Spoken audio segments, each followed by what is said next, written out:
listening to Kingston Community Radio on WGHQ Kingston. On your radio at 920 AM and 92.5 FM, and also online at mykcr.org.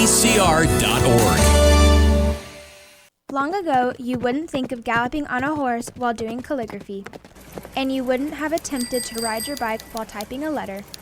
Yet you think you can safely operate a multi-ton vehicle while texting?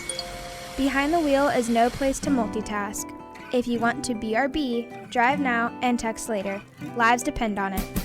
Visit StopTextStopWrecks.org, a message brought to you by the National Highway Traffic Safety Administration, Project Yellow Light, Noise, and the Ad Council. Hi, I'm Kelsey Grammer. Wounded Warrior Project supports injured veterans by connecting them with fellow warriors, by serving them through mental health and wellness programs, and by empowering them to live on their own terms.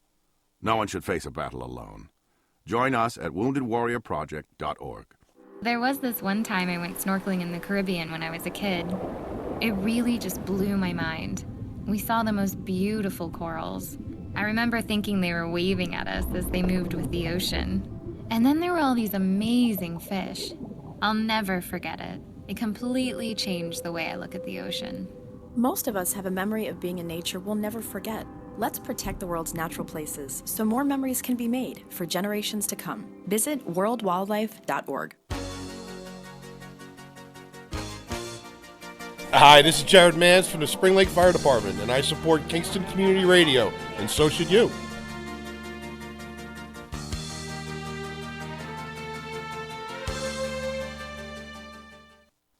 This portion of Kingston Community Radio is brought to you by Ulster Savings Bank. Visit their newest branch, conveniently located at the Ulster Commons Plaza in Lake Katrine. Experience the difference that local community banking offers with the convenience of another great location, easy access, plenty of parking, and a 24-hour ATM. Ulster Savings Bank, invested in community, invested in you.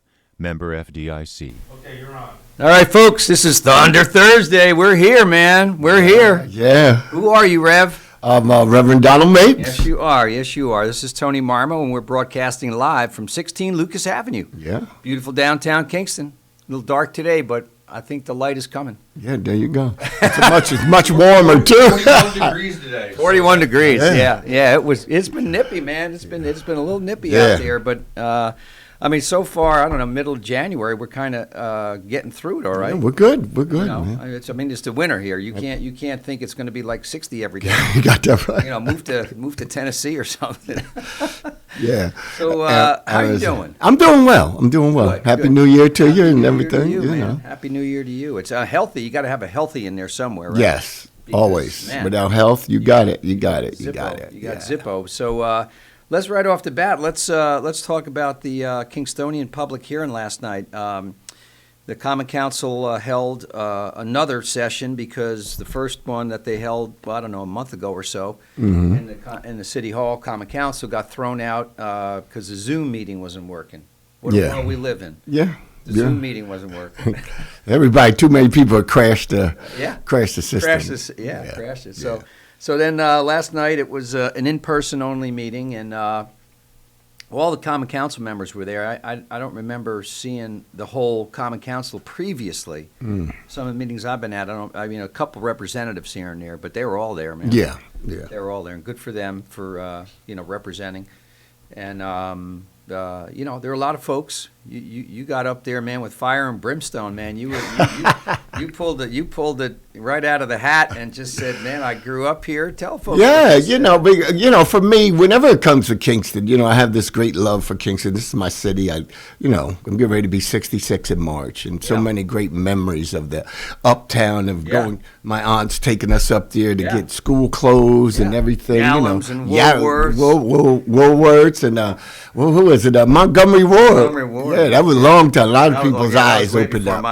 But the reality of it is that malls came into play, and then uptown Kingston became depleted. There was nothing up there, and so I just like I said, I have a great love for Kingston. It's a great place to live, great place to raise your kids. I got so many, lifetime's friends, 60-year-old friends, and and stuff like that. And a lot of people can't say that they have that. I mean, truly friends, from the boys club and all different stuff like that. And I, lived in the area all my life, but And as I was saying, it might have been founded in the 1600s, but we don't have to live like we're in the 1600s. And, I know people don't like change and they don't like, the history aspect and all of that. But, we're moving forward in a different, direction, which I think is going to be, positive, for the uptown area. Look at all them businessmen that struggle for years and years and years. Parking and all the different aspects, and different things like that. And, Brad Jordan's a great guy as one of the developers. Me and him sat down, have a conversation and stuff, and it's still in the process. His heart is for his city that he lived in, his family and everything else. And I think sometimes, he gets beat up for the stuff, but behind the scene, Brad has done a lot for this city. I would say that's one word, envy, right? People are envious of the fact that family over the years has done so much, and they've given away so much. Yes. Yeah, and you know what? I never begrudge anybody making money if you make it the right way, in terms of, not illegal stuff. But you make money and you give money away to the community. How many folks make money and don't give 1 cent away to somebody? True. And also it's a biblical principle. It says give and it shall be given unto you. Exactly. Absolutely. And you don't have to claim that you know the Lord or not. It's just a principle that's in the earth. If you're a giver, that's right, it's going to come back to you. That's right. I'm just, like I said, I'm just grateful. You know what I mean? It just fires me up when I get to talk about Kingston, because I had so many fond memories as a kid. Yeah. You know what I mean? And a lot of times that people don't realize how special this place is, Exactly. because I get to, as a pastor, I get to travel the world, South Africa, Haiti, Jamaica, and I get to see the impoverishment of the rest of the world, because in America, we don't realize, Americans, we're only 4% of the world. Right. The other 96% don't live close to what we experience here. We have so much to be grateful for. Yeah. One day in Haiti, man, it'll change your whole perspective. Yes. One day in Haiti. Spend 1 day in Haiti, and you'll just you want running water? Go fetch it. Yeah, there you go. Go fetch and that's it. an everyday occurrence. You Jamaica's want the same way. Flushes? Well, you're lucky if you got one down there, but yeah, it's rough. I think a lot of the folks, like I said, a strong majority of people in favor who spoke last night, a lot of Kingstonians, a lot of folks that have their heart in the city and this county. And the folks that spoke against it pretty much were on the dole, being paid by the folks that don't want this to happen for some reason known only to God. But so they don't have their heart and soul in this. They're getting a paycheck to say what they said. Yeah. We get.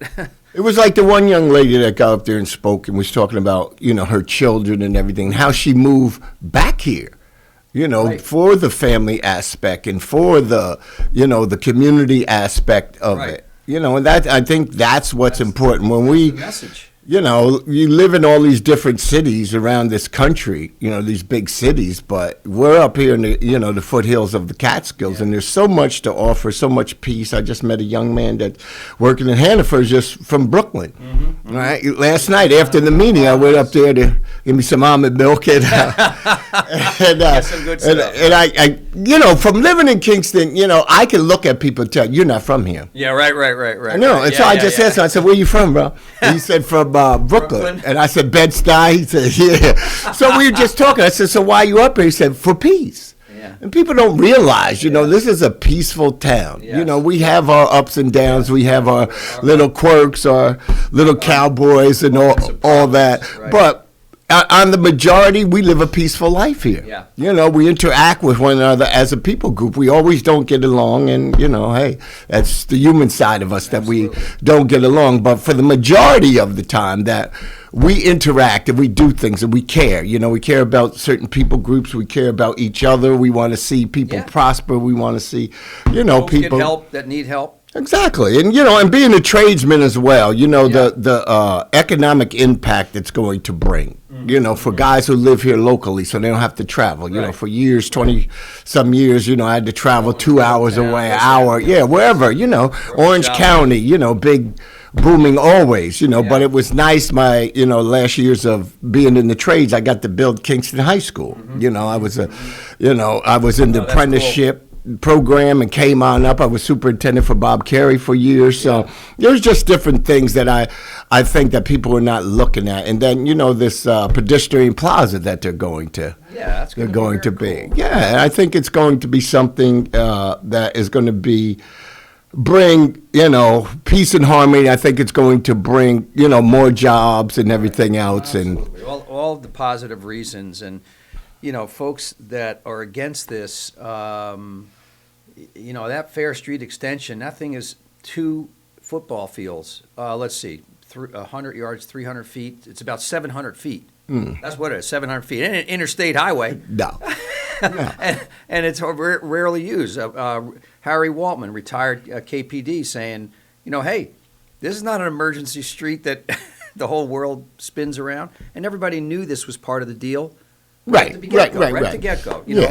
And folks said that, so... And like I said, about King. Remember, we had the sinkhole for about 2 years. That's right. And we made that work. That's right. All right. Look at DeBellis. He got a booming business now. He had to move, but he has a booming business up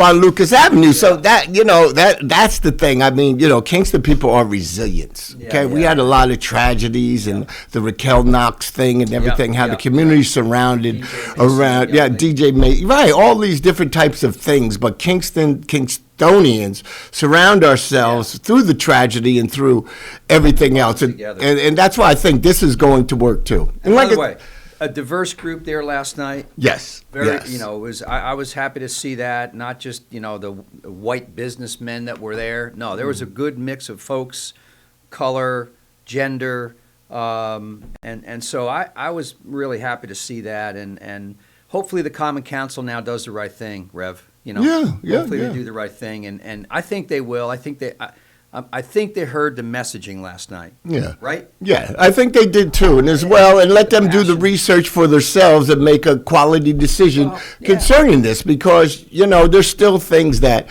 still have to be put in place. One of the things about the affordable housing. Right. Okay, there's going to be 14 units. They're going to make sure that people from Kingston get them. Yeah. Right, and I think that's an important thing. Developers are going to make that happen. If these developers were from Timbuktu somewhere, they wouldn't give 2 hoots about Kingston. True, very true. You know what I mean? The Jordan family knows it. The Benura family, a very long-time Hudson Valley family as well. Not sure if they're from Poughkeepsie or Newburgh. I think they're from Newburgh. But, these are folks that care.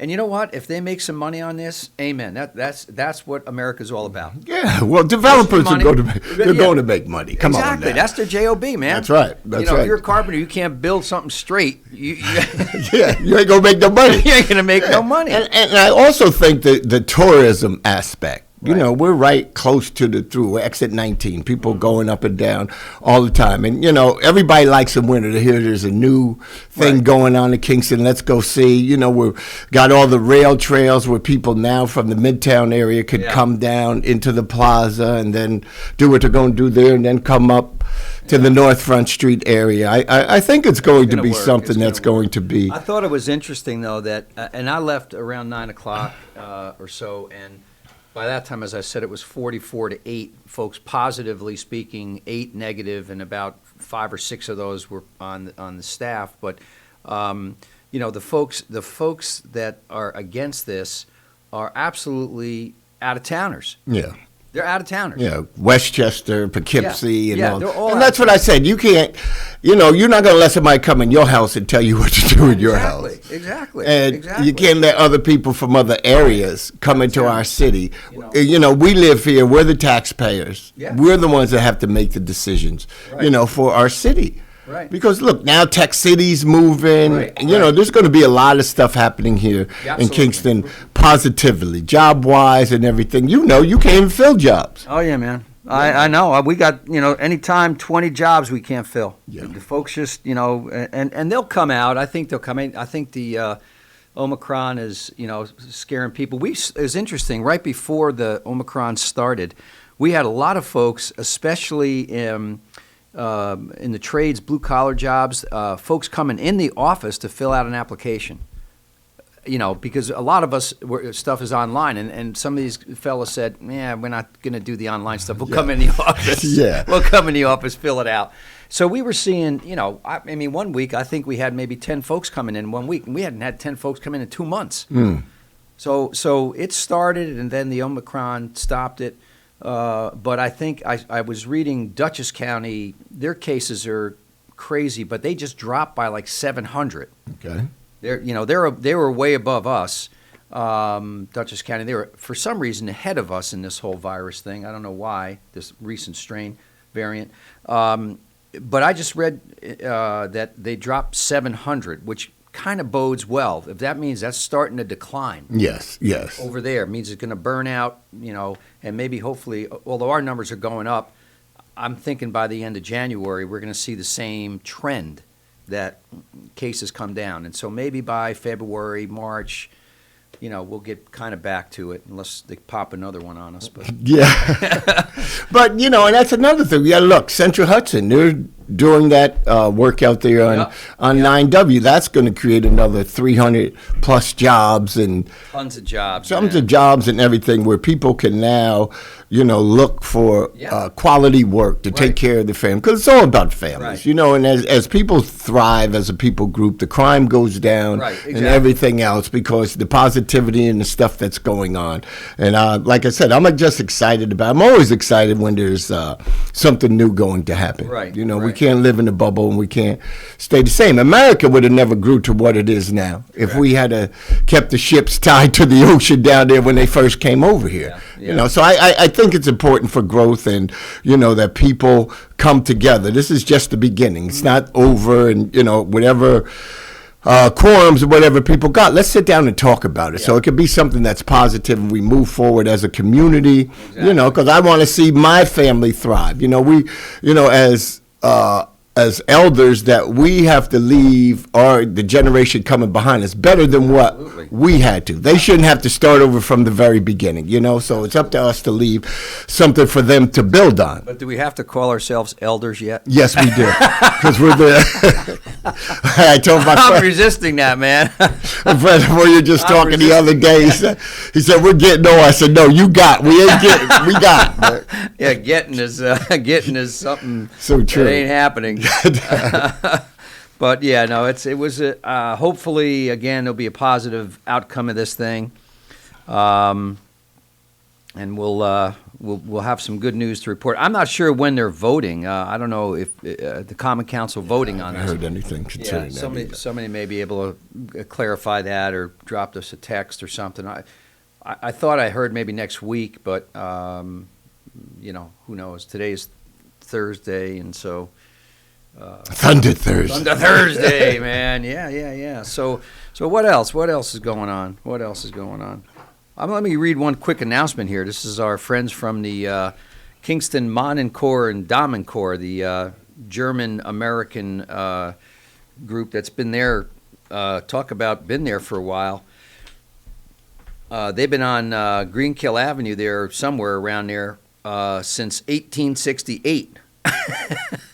Oh, yeah, that's the place right next to the new right. Energy Square there. Right. So the German spot, right? German spot, correct. Let's see. So there's an event, Winter Wurst Fest. There's a takeout. My wife will like this. She comes from good German stock, Leanne. Her great-granddaddy came over from Germany to be the pastor at, let's see, what's the place on President's Place? There's a church there. Is that that big one? It was a German church. Yeah. I mean, it was a German church. I mean, that was all German folks that were there, kind of like the down in Pankaki there, the Polish church. And, very back then, very much ethnic churches, right? Yes. Italians had their church. Yeah. Polish had their church. Blacks had, they still do. But the rest of them don't, by the way.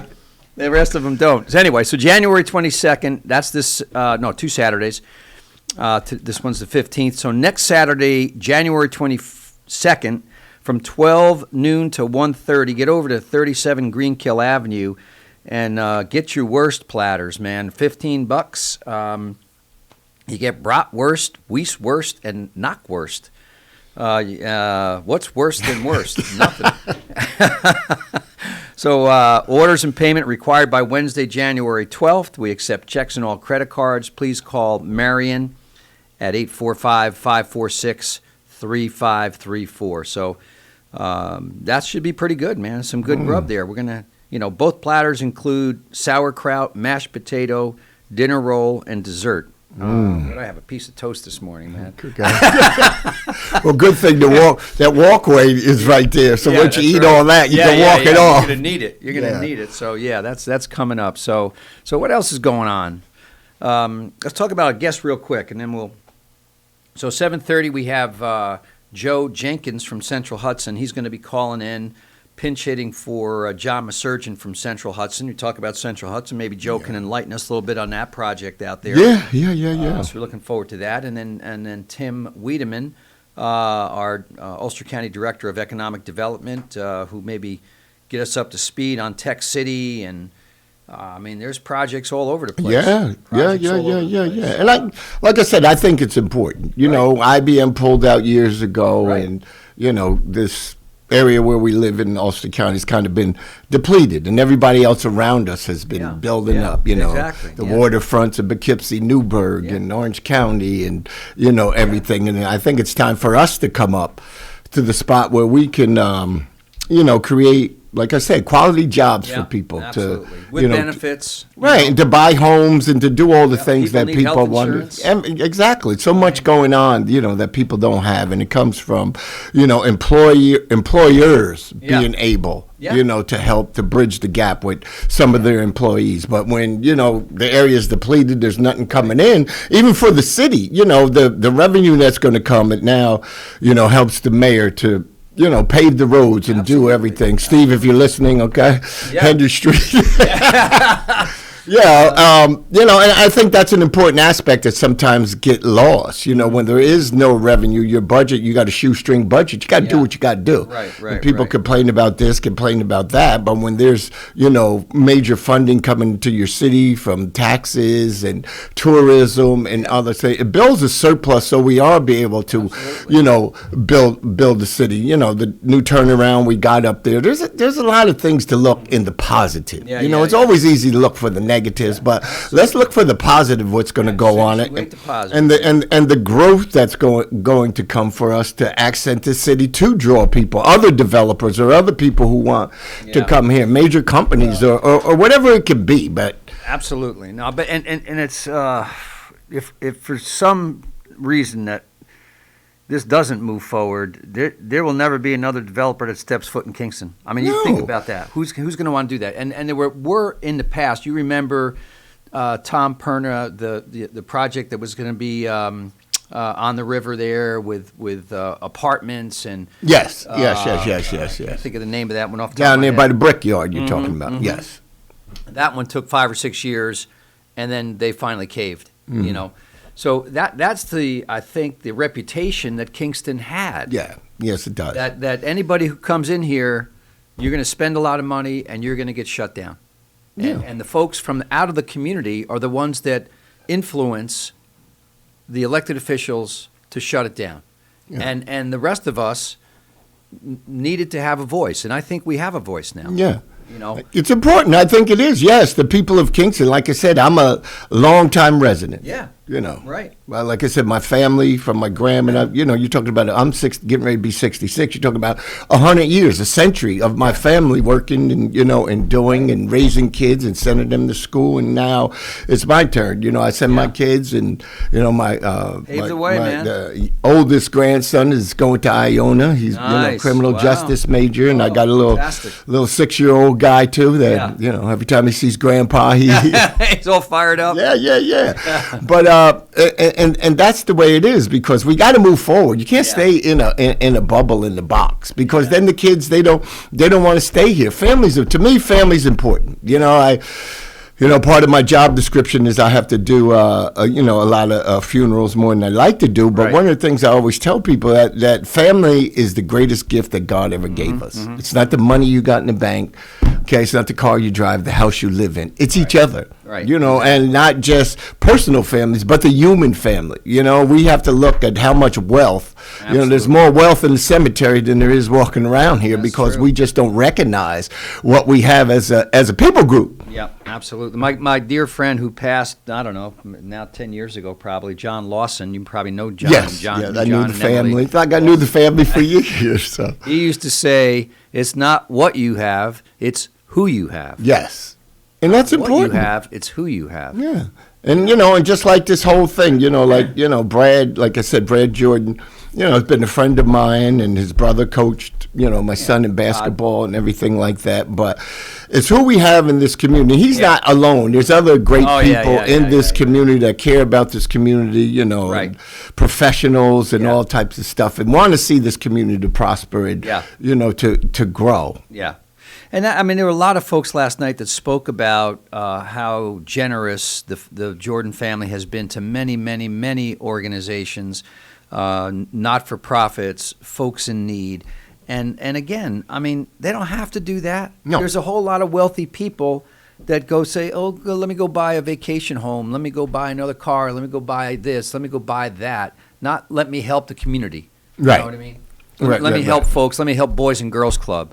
Let me help the Hispanic community. Yeah. That those folks are walking the walk, man. They are walking the talk and the walk. They get it, and so that's why anybody who talks down about this project and how the Jordans are going to make more money, I'll tell you what, good, because that means they're going to give more money back. There you go. I hope they make $100 million, There you go. $200. I don't care what they make, because you know what, they're going to give it back. And look at like you said, Dan Whalen was there last night. He said, talking about George said on the board, and look at what has came at you, the Tay Fishers, the Keith Simmons, guys that, grew up and, went to college and, have made well for themselves. Jerry Drake was, professional football. For the Arizona Cardinals, played, in the Kingston Junior Football League. I know that. Yeah. Everybody's not going to make it. I tell these young kids all the time. They have high aspirations, but, Kingston has produced some great people, athletes, Joe Assanio played for the Yankees, we got, who is it, the short kid and then the other kid that playing, in the professional baseball. Right. Bunch of brothers, yeah. So, we got to look at that aspect. What more can be developed here if these kids get a chance? Opportunities. And who's to say that, people passing through him might say, hey, I like that little town. Let me move in there. Well, I think the folks that have moved up here decided, well, it's too busy and too many folks and too much going on where I live. I'm going to come up here and stop everything. And let me just keep it, very... Not, I don't want it to get busy again. I don't want it to get too many businesses, too many of this. These folks move into the community and just drop the hammer and say, we don't want any more growth. Well, who the heck are you? Right. The folks that lived here since IBM left in 1994, so I can't remember when that year was. We've been 0 for 94. Right, you're right. We've been 0 for 94. You're absolutely right. You build more hotels and, malls, and nobody can compete with Jeff Bezos now. No, yeah, that's true. So all that is out the window. So we got to get back to the mom and pop shops. You got to get back and, like I said, John Blue is a friend of mine, has a hat shop up there on Wall Street. Them guys, they need this breath of fresh air. They need these people who are going to, these people are going to come here and live here, and you got to eat. Right. So they're going to be eating in these things. They're going to be buying clothes. They're going to be, doing different things to help people who have lived here, put their monies into these businesses and, and everything. So I got friends uptown and everything that have businesses and everything. So we got to keep I think it's important. I just think it's important that, Yeah, but faith has feet. You can talk about keep the faith all you want. You put some feet to that faith. Get a voice to that faith. That's right, something. I like to say, this is a great term I just heard the other day, be an upstander, not a bystander. Right. Be an upstander. Yeah. Growth is not a spectator sport. That's right. You got to get involved, and then if you have a gripe, bring your gripes to the table. Just don't stand out. It's like a dog barking over the fence. All you hear is yap, yap, yap, yap, yap. Right. Bring it to the table. Right. Okay? Maybe there's something they didn't think about. Right. All right, I hear what you're saying. You're right. I didn't consider that, or we did not consider that. You know, there's certain things that you gotta bring to the table and be willing to, be flexible. Exactly. And I think the Kingstonian folks have been that. I mean, this project started here, and it has evolved to a point where, you know, there's been input received and changes made. Yes. You know what I mean? So now, I mean, you can take that and spin that forever, like this is not right or this is a historic thing and blah, blah, blah. Come on, man. This thing has been through every scrutiny known to, you know, mankind. But America's been historic. Yeah. But we moved on. Yeah, exactly. You know, we moved on from when the first settlers came here, regardless of who it was, what ethnic group or whatever. They moved on because they seen, you know, that we could make this better. Keep moving, man. Yeah, what can we do to improve? What can we do to make the city better as a whole? And that's everybody. Exactly. You know, but you got to be willing to, you know, put your biases and all that other stuff aside. Look, the mayor has taken some shots all along the way, and I give him a lot of credit and kudos for, you know, bringing this project, because it started with him. He was the one who said, hey, we need, let's get requests for proposal. I think Val Dwyer mentioned that last night in her talk when she got up there. She said this thing started at the mayor's desk. Okay. So let's give the guy some credit for this, and the fact that, you know, we're hopefully going to bring this home is leadership on his part. So you know, we want to give a shout out to Mayor Steve Noble. Lawrence, you want to take us to break and then we'll come back? Yep, because we got your 7:30 guest that's ready to go. Cool, okay. Man. All right, let's go to break. You're listening to Kingston Community Radio on WGHQ Kingston. On your radio at 920 AM and 92.5 FM, and also online at mykcr.org. Have you ever experienced a wish come true? For a child battling a critical illness, a wish come true can be a turning point. One song, one dance, one game, one adventure, one moment changes everything. Make-A-Wish needs your support to grant the wish of every eligible child. Visit wish.org now to help grant more life-changing wishes. Together, we can transform lives, one wish at a time. Hi, I'm Steve Thomas for Habitat for Humanity Restore. Habitat Restores are nonprofit home improvement stores and donation centers that sell new and gently used furniture, building materials, and appliances to the public at a fraction of the retail cost. The Ulster County Restore at 406 Route 28 in Kingston needs your donations. Call our hotline at 845-853-7499 to schedule your free pickup. And thanks.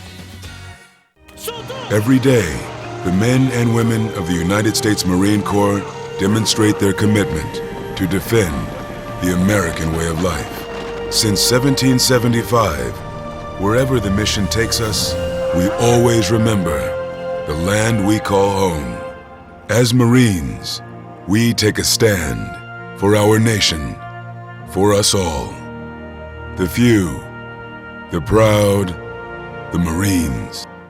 January is National Blood Donor Month, and Dunkin' Donuts and the American Red Cross are teaming up to honor blood donors who make a difference. This is Donna Morrissey of the Red Cross. All those who come in to give blood in the month of January at a Red Cross blood drive will receive a $5 Dunkin' Donuts gift card. It's one way we can say thank you for being a hero to patients in need. Your help is needed now. Please call 1-800-RED-CROSS, visit redcrossblood.org, or download the Blood Donor app to find a blood drive near you. Thank you for making a difference. Hi, I'm Ruth Quick from Town of Ulster. I support Kingston Community Radio, and you should too.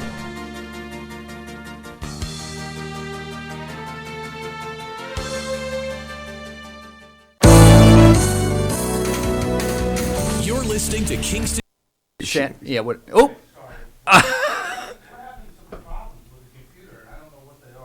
Are we on the air? We're back on the air. We're having some problems with the computer. I thought I fixed it yesterday. Okay. But apparently it jumps around and it picks what commercial it wants to play on its own. Okay, well, it's like, what was that movie with the car that drove by itself? My Mother the Car? No, Christine? No, the Stephen King movie. Christine. Christine. Is that Christine? Scary movie, yeah. Yeah. Anyway, your guest is on the air. We're back on, folks. This is Thunder Thursday. This is Tony Marmo. And Reverend Donald Mapes. You are that, absolutely. And good morning, Joe. How are you? Joe Jenkins. Good morning, gentlemen. How are you? I'm doing great today. It was, the first morning in a while where I woke up and went outside, and the weather didn't hurt my face. I think we're off to a good start so far. Very good, Joe. You're from Central Hudson. You're pinch hitting for John Masurgeon. John's a great guy, great representative for Central Hudson. Tell us what you do with Central Hudson. Well, I work with John. John is very intelligently down south on vacation. He's a smart doing man. Better than all of us. Snowbirds. Yeah. That's great. And you're based out of Poughkeepsie? I sure am. Yeah, John and I work together, and we work in our corporate communications department where we handle all of our media relations and whether it be talking to folks and getting our good message out there, or just helping folks know about what kind of programs we have available for them. Great. We appreciate that. Well, we are in the throes of winter right now. Any thoughts or messages for folks? As we pray for April 1st to get here, or April 15th, or whenever it gets to be warmer. Although it's going to be like 40, isn't it, pretty soon? Yes, shorts weather. Yeah. Yeah, shorts weather, hopefully, for sure. We do, it is that time of year. It's here, it's winter. We always say the days get cold, and I'm sure when folks are sitting in their house, they hear those heating systems kicking in. And, when that does happen, it can, at times, spike up the demand price for resources like natural gas and electricity. So, we always remind folks around this time of year to, just be mindful of that, to use their appliances efficiently to help conserve resources so that they can manage those bills. And, to keep an eye on the thermostat if you can bear it, maybe drop it down a degree or two to save a little bit if you need to. And to remind them that, we have a lot of different programs that if you're in a position where you might be looking to replace a heating system, that there's a lot of incentives out there, and you can find them all on our website. Great. Give the website real quick, Joe. Sure. It's www.centralhudson.com, and all those incentives can be found right on that homepage by clicking on Save. All right. Joe, I know you're doing a big project up here in Kingston, and what exactly are you looking for as far as employees? In terms of employees at the training academy, yes. It's that is a big project. It's a multi-year project of ours. Basically, what that area is going to be, it's going to be a number of different. It's going to really be a number of different positions that'll be filled there. To be honest with you, because it's not only going to be a training academy where all of our new employees in a post-COVID world would hopefully go into a classroom setting for orientation and for specific classes for whatever positions they have, but it's also going to be our primary control center, and that's a really fancy way of saying that that's going to basically function as the brain for our electric and gas distribution and transmission system. Man, that's big. Yeah, it's a big thing, and we're excited about it because it's going to bring some new technologies. It's going to help us better accommodate the integration of renewable resources onto the energy system. So, the positions that will be working there will predominantly, in that control center would predominantly be, folks who are engineers or operations people who work directly on the energy system that delivers power and gas to our customers. What's the location of that, Joe? Where is that going to to be? Do you know? It's in Lake Katrine, right on 9W. The old. We have our district office in the old Myron building right there, and it's just right adjacent to that, near the Bread Alone factory. Okay, great. So is that going to be new construction or conversion? All new construction. Wow. So we're in the process of building it now. We had to clear a little bit of land, and what exists there right now, what we have built, and this is happening in multiple phases, is we have completed construction on what we're calling our gas village. And what it is it's a series of small buildings, basically sheds that simulate, houses or apartment buildings. And, it's going to allow our employees to train on, essentially like a no-risk pipeline simulator kind of thing? Exactly. And it'll help them, learn how to respond to gas emergencies in a safer environment. And we're also in the process of building a pole yard, which is going to be the same thing, but for the electric side of the business. And so that's what's there right now. And then we're going to, in the coming years, we'll begin work on that primary control center and the training academy. Oh, that's fantastic. So nice. Like 3 to 5 year project roughly, or less than that? Yeah, we hope, without any delays, we hope to have the whole thing completed by 2026. So. Okay. Well, that's right around the corner, man. Yeah, one time is moving. So, Joe, is there any local guys working on that now? Are you training anybody from the area on how to do that, or is it just your guys right now? Right now, with that particular project, we're still strictly in the construction phase, so there's nobody there right now. But it is going to be, it will be a mix of new jobs coming into the area because of that facility, and then other Central Hudson jobs that already exist, sort of relocating to that once it becomes available. So, and the other thing I should mention too, which is super valuable about this site, is we're also going to open it up to area first responders so that they have the opportunity to train on that gas village and on the electric pole village, so that they're better equipped to respond to these emergencies. That's great. I mean, this is fantastic and obviously well thought out, well designed, because most of your headquarters are in Poughkeepsie, correct? That's correct. And so this will kind of put Ulster County on the map a little bit. We appreciate that. Joe, how long have you been with Central Hudson? I've been here for about 1.5 years. Oh, okay. So I got hired right in the thick of the pandemic. So I got to know everybody on Zoom meetings and stuff like that. Man, lovely, isn't it? I mean, look, be like you're a Zoom employee. Yeah. I like how people can do the background. And, I know, yeah. And everything. Wherever you want to be. And where are you? Native Hudson Valley, or where are you from? I sure, for the most part, yeah. I moved here. I'm originally from the Midwest, but I have lived here in basically the town of Poughkeepsie on and off, with the exception of going away to college for about 25, 26 years now. Okay. So we moved out here. My dad worked at Indian Point until he retired. And, cool. I'm officially a townie now at this point. Okay, good. So. What part of the Midwest are you from? Chicago. Okay. The Windy City. Michael Jordan fan. Were you growing up a Michael Jordan fan?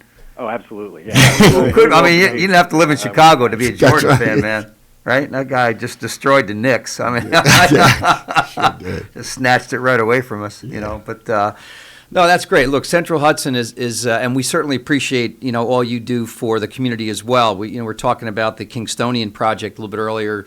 Reverend Mapes and I were at the public hearing last night and testified on behalf of the project. And but there's other corporate folks that do good work in the community, and Central Hudson has been that over the years. I'm formerly the CEO of Kingston Hospital long time ago in a land far, far away, but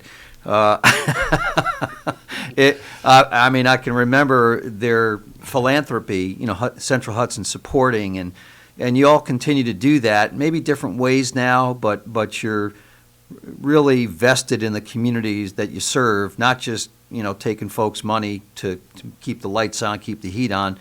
You give back, and that's I think a great thing in today's society.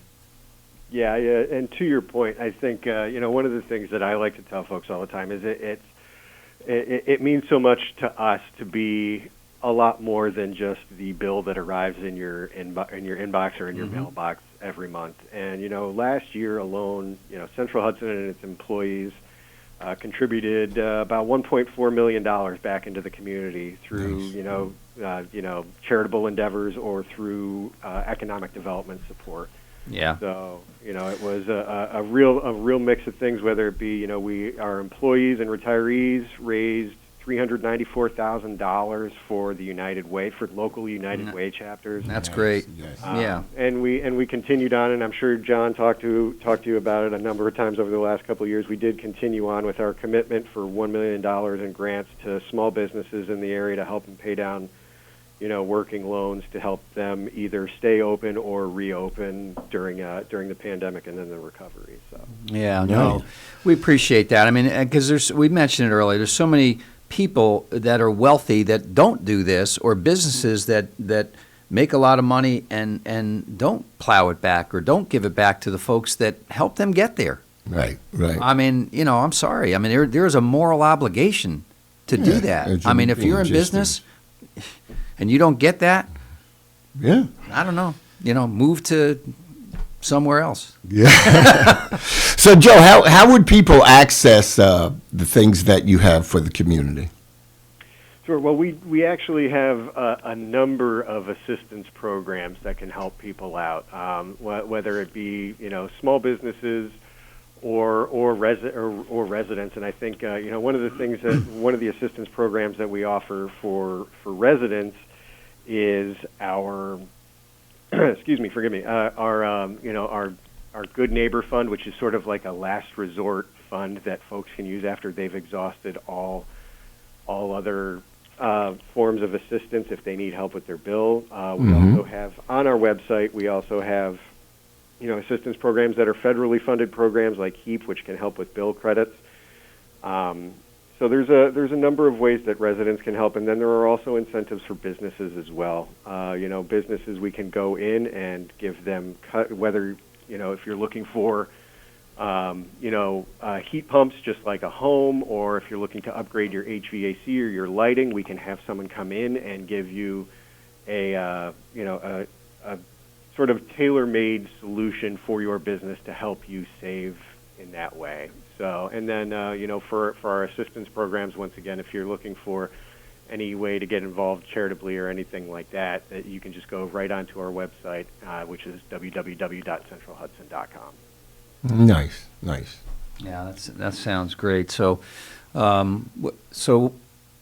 we're in the throes of winter right now, and I know y'all are doing planning. You always plan for whatever, the rest of the winter, and then just seasonal changes around here. It's not like, sunny Miami around here. You get all kinds of weather, but I think from a disaster, I'll call it disaster preparedness, might be a different term. I know you're always doing that kind of stuff, right? Like, just in case we get blah, blah, blah, right? I mean, can you talk about that a little bit, how you all gear up for, something that's going to change the landscape here? Like the last ice storm. Like that one. Yeah. Yeah, to be honest with you, it's a two-pronged approach when it comes to this stuff. We see it. It's, we see that the weather is getting more severe as time goes on, and that the frequency of these severe storms is becoming more frequent. So one of the things that we do as sort of a proactive approach to this is we work on hardening the system, and what we mean by hardening the system is sort of preparing it so that now knowing that we're having stronger winds and more severe storms, how do we have the system ready to handle that? And one of the best ways we do that is through, the fancy term we use is a comprehensive vegetation management system. And the easy way to say that is that we trim a lot of trees. Okay, I'm trying to figure out where vegetation came in. Those are the big syllables for when we need to fill up a lot of pages.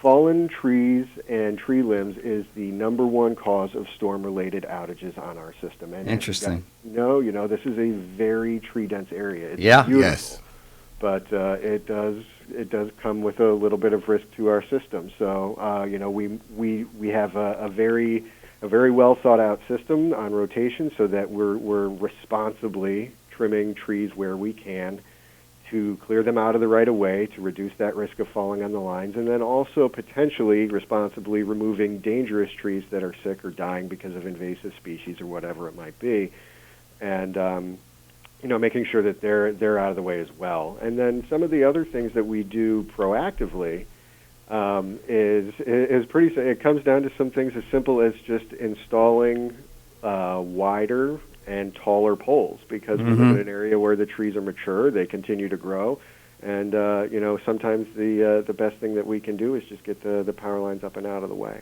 Yeah. So, and then of course we do, it's something. It's a bill there's a bill that's looks like it's in the beginning stage, or legislation that's in the beginning stages up in Albany to study the feasibility of undergrounding. I was just going to. Yeah, it's. I was just going to ask that too. Right? Great minds think alike. Yeah, the underground. Yeah, wow, that's got to be significant, though. I would guess, right? And that's at the legislative level. It would be. It would be. It would be. It would be pricey. Central Hudson did a study on just our system and just our distribution system probably about 10 or 11 years ago, and it was just our system, not including any of the other utilities, and taking them off of our poles or anything like that. It came at a pretty significant cost, and it was into the billions of dollars, nearly $20 billion to underground our entire system. Wow. And because it comes with different challenges. Yeah. I mean, we are not New York City. We don't have continuous development, and our entire service area hasn't really been, terraformed to allow for continuous development. So, there's a lot of sensitive environmental areas that we would need to take into account. And, our study 10, 11 years ago came to the conclusion that it was to underground the entire system is just too cost prohibitive to our customers. Mm-hmm. Now, are we going to continue to look at areas where it might make the most sense, where we would get the most bang for our buck, so to speak, and really improve our reliability for those customers without having a significant financial impact? Yeah, well, we'll look at that. And we do have small underground systems in Kingston, in Newburgh, and in Poughkeepsie. Mm-hmm. So it's not something that we're necessarily opposed to. We just want to make sure that we're doing it in the right way. And when it comes to that legislation about doing a study, we're all for doing a study, and if and as long as the costs are properly taken into account, we'll heed its advice. Yeah, no, that's good, because this ain't Arizona. I mean, where you got a grid and a bunch of sand. Yeah, we got a lot of stone up in mountains, stone trees, you name it. Yeah. That's Northeast is like, this is what it is, man. A lot of volcanic activity back in the day, right? A lot of glaciers moving around here and there. So, yeah. What else, Joe? What else is on the horizon or thought process for Central? I got a question for you. If someone thinks that their bill is a little off, or they think it's a little too high, or a little too this, or a little too that, what's the best advice you have for folks to ask about that bill that comes periodically? I guess every month now, but right. So, but what's advice for that you have for folks to if they have a question? That's a good question. I appreciate you asking it. I think the most important thing that folks can do is if they do see something that they believe to be an irregularity on their bill, and it does on occasion happen, is to give us a call. And you can give us a call at 845-452-2700. Okay. 452-2700. And get in touch with a customer service rep. And right now we're experiencing some pretty high call volume, so you may get a hold of someone that just asks you what your problem is, takes down your information, and we have somebody get back to you as soon as we can.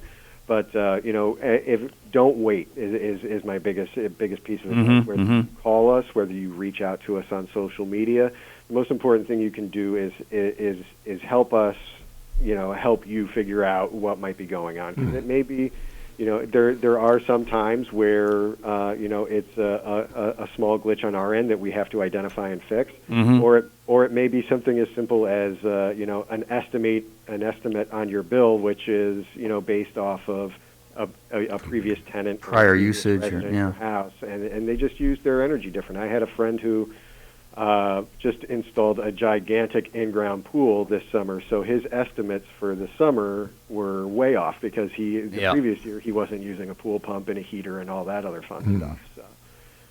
So the biggest thing you can do is the best thing you can do really is just reach out to us, and we'll do our best to make it right. And if there is something wrong, we'll make every effort to help make it right as soon as we can. Nice. Yeah, no, that's good. We just put in a couple of those split units, AC and heat, and and I took a look at my bill and I'm saying, holy crow! But my oil bill went down, so because the other one went up, hitting electricity. But I mean, it's that's what I'm saying, and I think that's your point too. It might be circumstances in the household that have changed. only two ways for that thing to go up: price or quantity. You know, if you're using a lot more, is going to go up, and I'm sure there's price increases that happen over time because Lord knows everything goes up in this world. Yeah.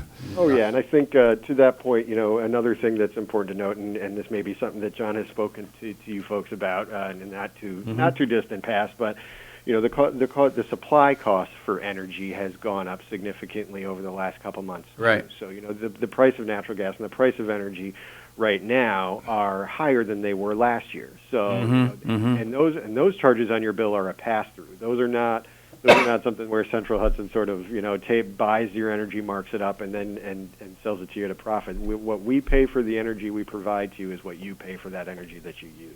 Right. So we're seeing a little bit of an uptick in the price of those resources over the last few. Sure. Well, this is the world of inflation we're in right now, right? I mean, that's just all over the place, So that's understandable. So if folks do see a uptick in their Central Hudson bill, and you're kind of curious, how did it jump from X to Y? Then pick up the phone and talk to somebody about it, and they'll give you a good explanation. Some of it is, you're paying more for bread and eggs and chicken and whatever the heck gasoline. Everything's going up, man. Everything's right? up, yeah. So, energy is a product of what's going on in the world. Joe, do you guys do like town halls, like to field these questions that other people might not hear? Is that an aspect that Central Hudson does at times?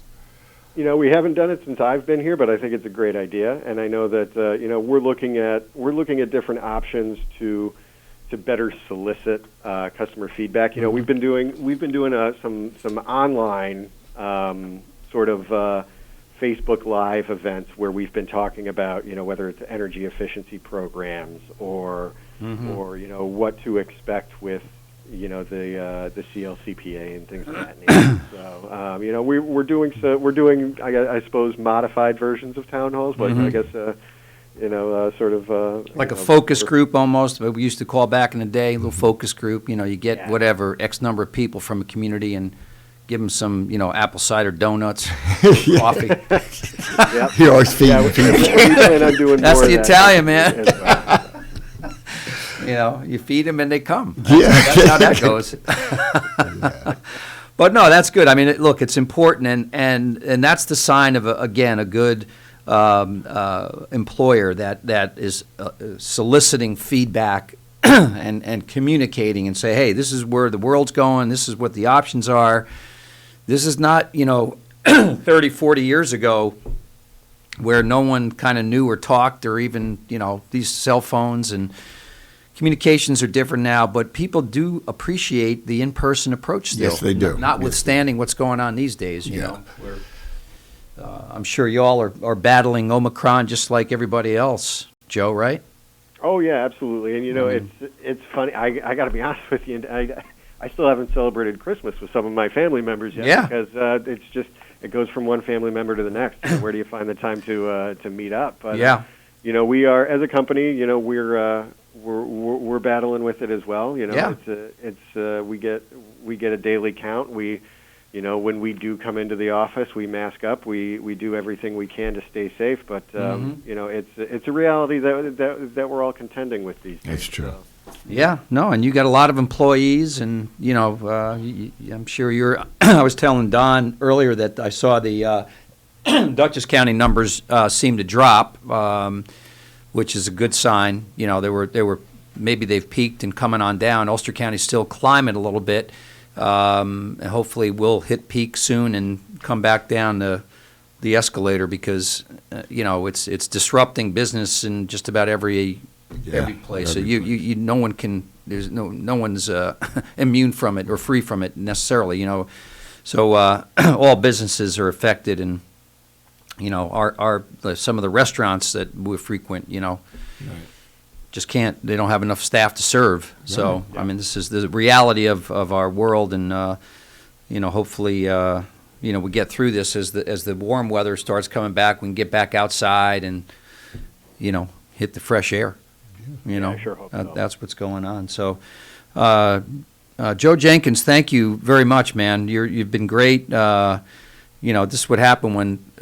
A guy used to play for the Yankees. His name was Wally Pipp. He slipped fell down or something like that. Then Lou Gehrig stepped in, took over for him, and became a superstar. Could be Joe Jenkins' story. Where's my surgeon? Is John listening? John who? John. We love John Masurgeon. He's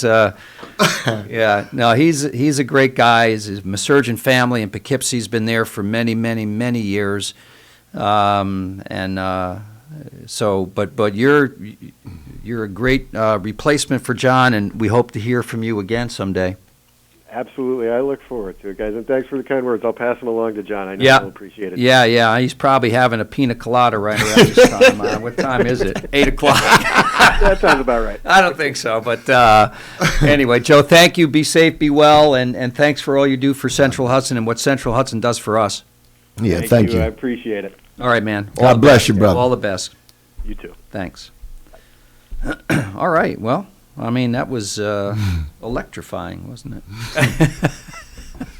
Are we off? But that's not yet, man. No, not yet. So, yeah, I mean, it's electrifying.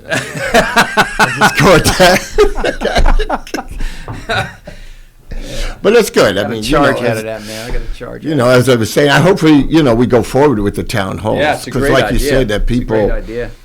People get to ask their questions. They feel a lot better when they have somebody that's from the company that's serving them to, ask their heartfelt questions, and they get answers that, they say, okay, now I understand. Yeah. There's a lot of, and just like last night, everybody's worried about the money aspect, but nobody's saying, well, we're paying more for the services that we're giving you. It's not that we're just Central Hudson. We want to raise your rates. Right. We're paying more. And you know what I found interesting last night, and we'll go to break real quick, is the bathroom issue. I never really figured that they're putting public restrooms up there. Yeah. That fella from Dietz Stadium Diner, nice guy, and he was saying, people try to come into my restaurant and use the bathroom. Well, you want to grab a hamburger, I'd be glad to let you use the restaurant. Restroom. Yeah, it's like the squeegee commercial, right?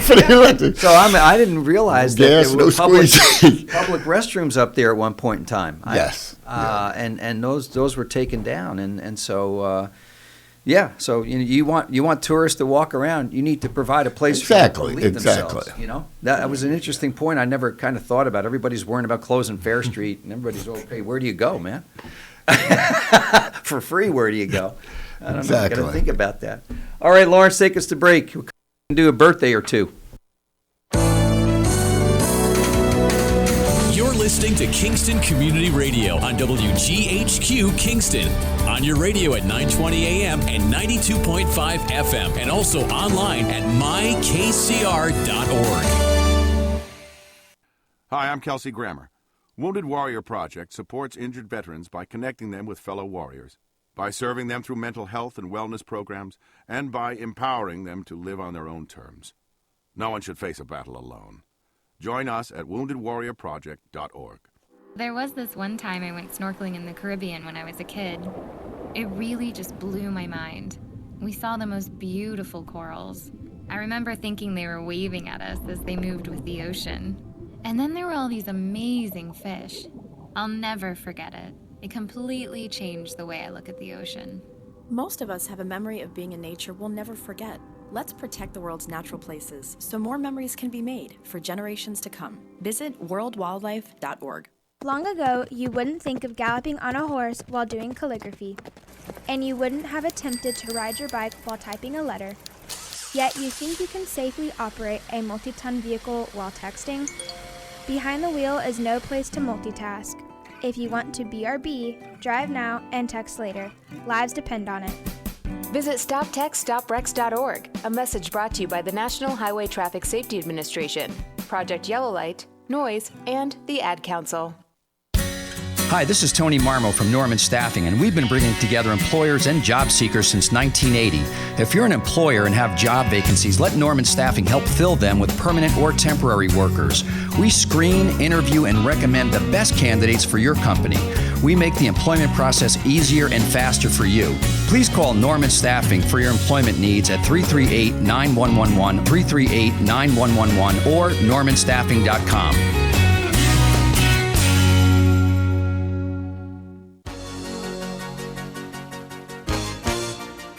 Hi, this is Jared Mans from the Spring Lake Fire Department, and I support Kingston Community Radio, and so should you.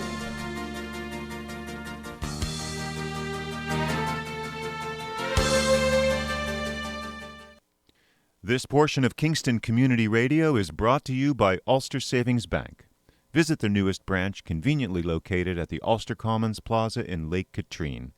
Experience the difference that local community banking offers with the convenience of another great location, easy access, plenty of parking, and a 24-hour ATM.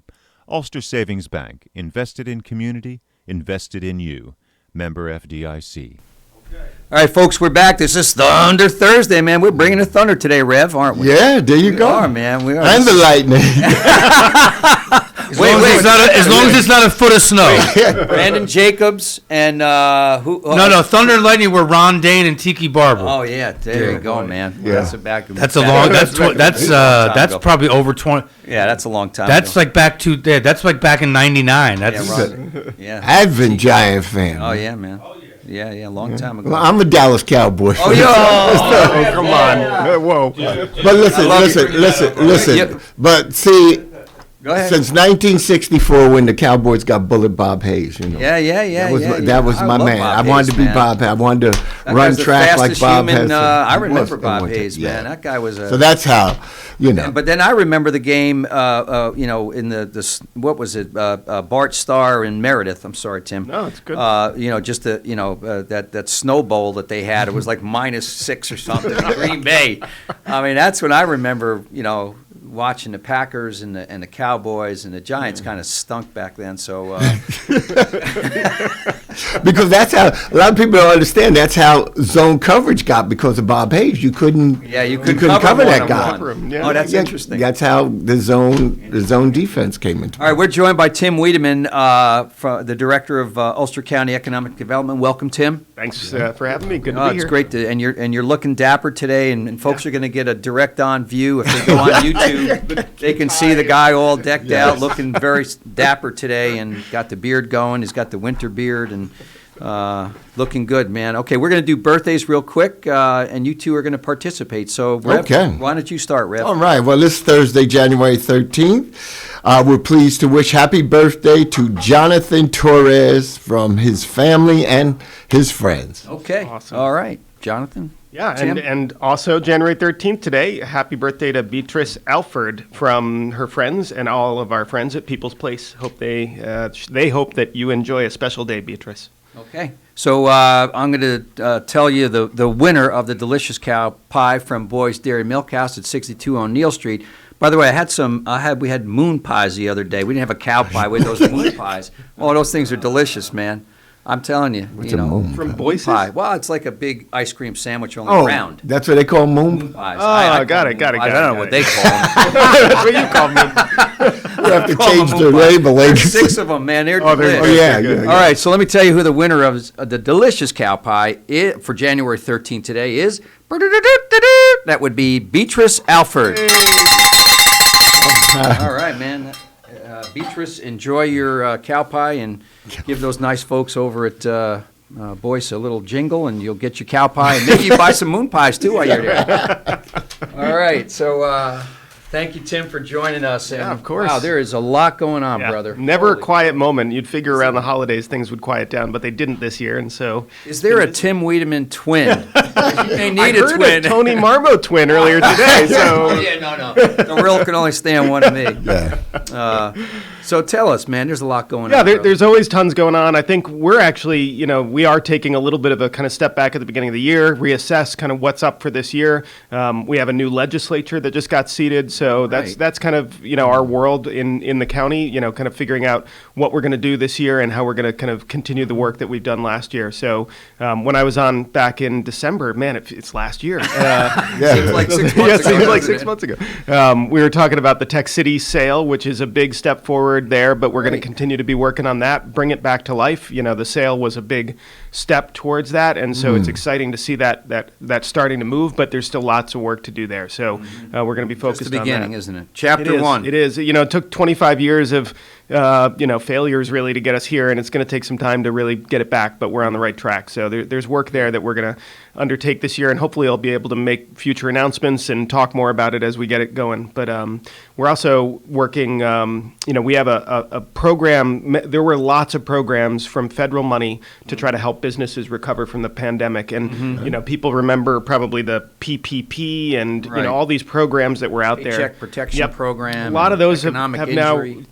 now wrapped up, and so it's unfortunate the timing, because obviously a lot of businesses are struggling again. This is tough to think that we're in kind of our fourth or fifth wave, and we're still struggling with this, and we still get calls from businesses that have to figure out the new guidance and are struggling to find employees, and then employees get sick, and then what do they do? And it's just a tough world out there. We were talking to one restaurant in particular that had gone through so many iterations of an employee getting sick and folks in the venue getting exposed, and then they had to close. So that they knew that every week they had to close, they lost something like $10,000. And so there's a damage there that's continuing, and we're really focused on trying to support our local businesses, even in this kind of fourth wave where there isn't as much of the federal support. We're lucky to have some state programs that are still supporting our businesses, and we are in the midst of a local program that we call the Ulster County CARES Small Business Assistance Program that is trying to provide some financial assistance to our businesses. And so anybody who wants to learn more about that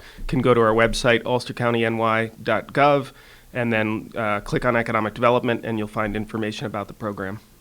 Okay, that's important. I mean, I know of one restaurant owner who is struggling, and the pandemic is continuing to hurt. The Omicron is, and they have fixed costs. Yep. And their business is not meeting their fixed costs right now. Yeah. There's a lot of businesses are in that boat. So, I think we're just trying to encourage people to hang in there. I think that, the hope is, and I think we're all probably a little weary of all this, but we're hoping that this is the last big wave of the year, and we get into the spring and things start to get back to normal. But we said that last year, and here we are. So I think we have to all kind of continue to do the right thing, mask up, get vaccinated, all that stuff. And we're excited. The executive announced, I think 3 days ago, that the state has chosen to put a testing center down at SUNY New Paltz. So we now have readily available testing capacity in county. I think it's 8 a.m. to 4:30 p.m. Monday through Friday down at SUNY New Paltz. There's rapid testing that you can get. So folks that are having trouble finding a test or something can get down there and get a test. And then we're also distributing test kits to residents. I think there's 2 distributions this week, one at SUNY Ulster, and then another one, I can't remember where the other one is, at the fairgrounds. So fairgrounds on Thursday the 13th, and at SUNY Ulster and Stone Ridge on Friday the 14th. So you can go get test kits, rapid test kits. If you need one, can't find them anywhere else, you can get them from the county there. We were mentioning earlier that our numbers seem to be going up here, but Dutchess County numbers have dropped. Yep. So that's kind of good news. Yeah, we're. I mean, I don't know. I'm not an expert. I will not claim to be an expert, but I feel like the situation we're in has come so quickly. It was such a quick surge here that hopefully there's a quick fall off decline, as we kind of get back to doing the right. I mean, the holidays were tough last year, and so we have to kind of make it through, knuckle through this next couple of weeks and do the right things, and hopefully we'll emerge out of this and be in a kind of steadier state for a while. So that's the hope. Yeah, good. I think people are looking forward to that. Hopefully February things will calm down in that area, and we can get back to a little bit of whatever normal. I call it the new abnormal. Yeah, that's a good way to put it. It was never normal. Yeah, it was never normal. The new abnormal. So another project I know that's starting to gain a little bit of traction, I think, and interest is the Winston Farm. Yep.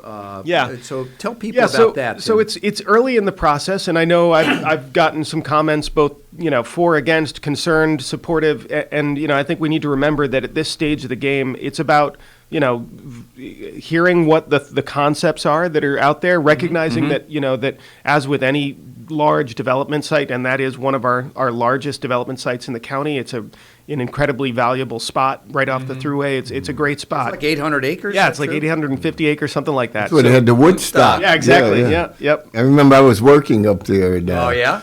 Yeah, we Did you came. hang out or not? No, not at Woodstock. I happened to be working in the Saugerties area for Bob Carey. Yeah. When me and my buddy came off the thruway, it looked like a bomb went off. I was like, what the heck? Yeah, it was a mess, I remember that. Right.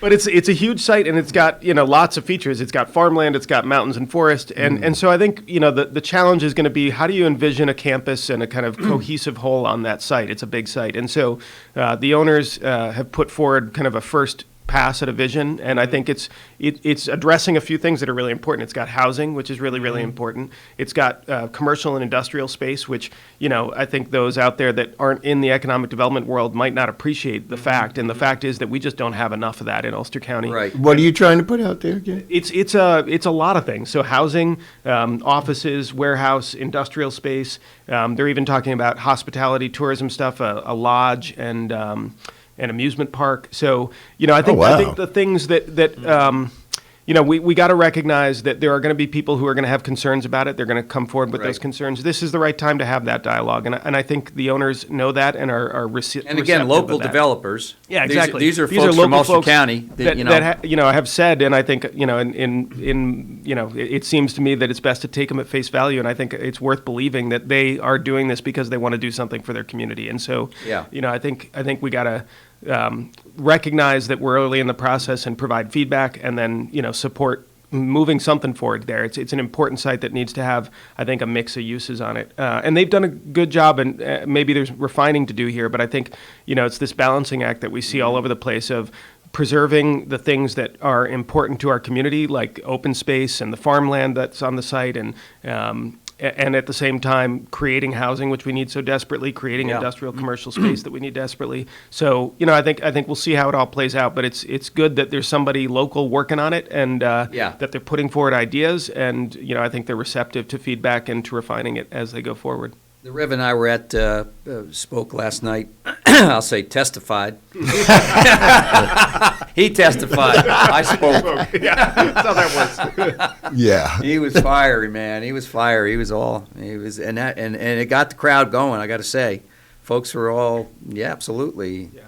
Say it. But that project started, I thought someone mentioned 2017, the Kingstonian. Oh, yeah. Kingstonian we're talking about. Public hearing last night. So that's 5 years ago. Yeah. We're talking about Winston Farm today. Yeah. In 22. Yep. So we're thinking, these are 5-year process, and sometimes that's hard to stomach if you're trying to take on a project that you've got 5 years before you can even really solidify a plan and know that you're going to move forward with something. And then you got a couple of years build out. Yep. Well, and it's also just tough. He and I are going to be, having wheelchair races. No, he is. Well, yeah, it's hard to imagine what the world is going to look like in 5-7 years. I know. Yeah. The thing, this is the issue, right? We talked about this. We talk about this almost every time I'm on. Like the challenge of how do we move forward big, important projects that are complicated, that are expensive, that are controversial sometimes. And, I think the only way is to have an open discussion and dialogue, and to try to appreciate that everyone involved is human. They all have their needs, their failures, their challenges, but they are all trying to do, I think, trying to do the right thing. And if anybody's ever not trying to do the right thing, then that's a whole different story. So. Then we have other... And that's what we were discussing, that we got to come to the table with these issues. Everybody's trying to preserve this, but which is right, but we can't live in a bubble. We got to move forward, because like you said, the reality of housing is a big issue now. In some ways, I feel like we could just talk only about housing and have so much to cover there. Like, we've spent 50 years or maybe more really doing all the wrong things with housing, building it in farmland out in the countryside, on large lots where, all we've done is create, challenges around infrastructure. We've kind of torn apart the social fabric of communities when people don't have neighbors anymore. True. There's a lot of challenges to the way that we've done it. And, we have to recognize that we got to do it differently. We got to build more of it. We've not had nearly enough. I think there was I'm going to stretch my memory here, 2009, there was a tri-county housing study that got done, 2009, so we're talking 12 years ago, 13 years ago, that identified that the county needed somewhere in excess of 6,000, I think, houses in order to meet demand. Wow. And then, I think only maybe 10% of that has been built since then. So we've just been so far behind for so long that we've got a lot of catching up to do if we're really going to address this problem. And, and the reality of it is, with the COVID, that so many people made Ulster County their residence. Totally. Everybody running out of the city didn't want to. Yeah, it's just. And I think how did we not expect that on some level? I mean, obviously not at the level that the pandemic created, but you saw a little bit in 9/11. Yeah, exactly. You saw some of that in 9/11, some northern migration. We've seen it in waves. Probably we probably all need to think back a long time. But these are waves that have happened before, and so we should expect that it'll happen again too. And so how do we do a better job preparing for the next time so that we don't have this same issue of I think I'm amateur historian here, not really. Actually, I know very little, but I think the history and settlement pattern of the Hudson Valley has always been waves of migration up from New York City. That's kind of how this place got settled. So we've been going through this since 1609. Since the Great Immigration, it's been happening. Folks coming into Ellis Island and then just spraying all over the place, and he even went to Utica. Yeah, right. Well, Rochester. Go figure. Go figure. Go Rochester. But no, it's true. Tim, what do you think New York State has some obligation to streamline the system for approval process? I mean, if I'm a developer, seriously, man, I'm saying, can we not do this in 2 years instead of 5 years? Can you, isn't there some limitations we can put in so that have public hearings, have review processes, do what you need to do, but man, let's try to shrink the time frame a little bit. Well, I think it would be nice to blame the state and put all the blame there, because then we don't have to actually do anything about it. But I think it's not the state. I think it's that we here in our local communities have to do a better job of having these discussions and recognize, that those decisions, those delays really come from a lack of forethought and communication ahead of time in the local community. Right. Like, that we don't talk enough about what do we want to see in our neighborhoods, what do we want to see in our community, and how do we take the steps up front to put zoning in place that allows and supports that, to put guide rails on what we do want and what we don't want, and to have that discussion in a way that includes enough people so that when a project actually comes forward, they're not surprised by what they see, because they've been engaged in deciding where their community wants to go, and that's hard work. I mean, that's not easy to do, but I think that's the kind of thing we see.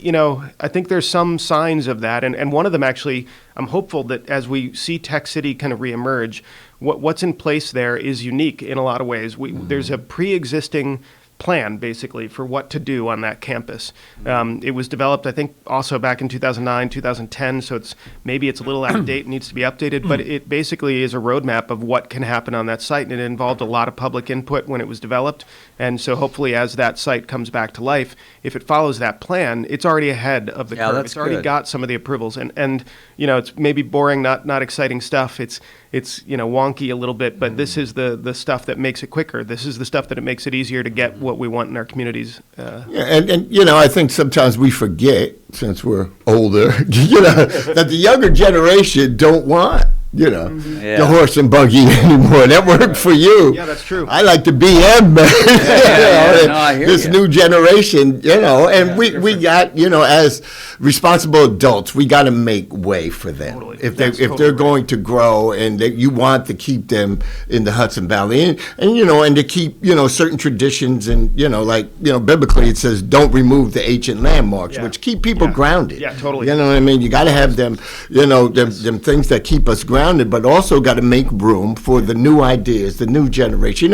It's not what we would do, but it's growth. Yeah. Part of Well, growth. and this is where I'll just bring it back to why are we talking about this? And I'm in economic development. This is about economic development. It This is. is, Yeah. you know, I think maybe people don't even ever think about what is economic development. I think about it a lot. And, you know, I think the traditional mindset is that it's attracting businesses to a community and it's supporting the businesses that are there. Well, if you just take that a few steps down the path, you realize that the challenge, and we see it acutely right now in the pandemic, businesses need people. Right. And so economic development is really about people and about making sure that the people who live here have the ability to participate in the economy, both as consumers, if that's the way to think about it, but also as participants in jobs. So how do they have the right training to participate in our local businesses, and how do we make sure that those businesses have the skills, talent, and people that they need? And you know, that inevitably involves a change as generations change, and and trying to make sure that we have young people here who can fill entry-level positions. We talk about that a lot, Tony, right? That's the challenge. 18 to 34-year-olds leave our community because they don't see an opportunity here. We have to change that. So true. Yeah, and that's the only way that the Ulster County is going to grow, nourish, and sustain. Yeah. Because everything's changed. We're in the technological age. Yep. Listen, I see kids on the street. Kid, come here with this phone, because I done hit a button and thing went crazy. Come here, kid. Help me. Somebody help me. I'm falling and I cannot. There's no shame to my game, anywhere, airport, anywhere. Come here, kid. And that's the reality. And I know it's a hard pill to swallow, you know what I mean? Because we've been so traditionalized and, this is the way it's been. But the reality of here we are, and if we want to grow and, these different, businesses that are on, online or technological, you need these people there. Yep. Because we can't do it. I'm not, So let me mention 3 projects, and I know we only have a few minutes, but this is kind of like, what could we have done differently? AVR, Williams Lake, Dean Gitter up in Bel Air, rest his soul. Did someone do a what do they call that? A post-mortem? Post-mortem of these, yeah. Yeah, I mean, where did those projects? And I know you can't do this in a few minutes, but it's the thought process behind where and how did they fail, and why did they fail, and were they not worthy projects to begin with, or what happened where they got off the rails? Williams Lake, I think, was Williams the first. Lake it's not dead yet. Oh, okay, good. There's still progress there. They're making progress. I think just in the last few months they got approvals for some of the infrastructure that they needed, which took a long time. And I think that's the thing is my beard was black back then. Oh. Yeah, I mean, it's another example of, 5 years is really the minimum. I mean, these often take 10, 15, 20 years to, 10.